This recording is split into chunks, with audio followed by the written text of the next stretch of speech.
Dahil sa tulong na mahal ko pa, Mama, naunawaan ko kung bakit kailangan pumasok ng paaralan at mag-aral. Masaya palang pumasok at mag-aral, lalo na kung matid sundo ng mahal kong Papa.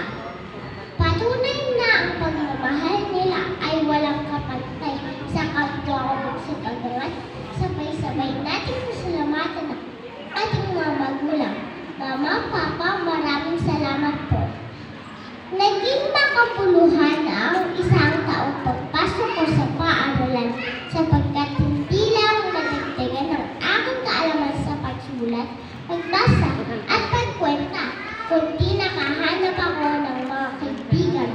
Salamat po, Ma'am Charina, sa pagtuturo mo at sa lahat ng kawani ng paaralan. Salamat din sa inyo, aking mga kaibigan, sa lahat ng mga ulitan at masasayang karanasan hindi natin malilimutan. Patunay ang sertipiko na ating natanggap na nagtungkol tayo sa unang hakbang ng ating pag-aaral.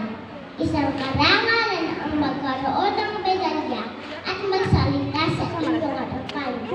Patunay na pinakayo ng Diyos ng salita at kakayahan ay aming pinagyayaman. Alam ko, balang araw makakamit din natin lahat ang ating mga pangarap. Kaya pag-usayin pa natin sa kapwa ko sa pagkangat, palagahan natin ang ating pag-aaral. Patuloy tayong mangarap at abutin ito. Muli, ako po si Mariel Yubisco. Maraming salamat po. Mabuhay!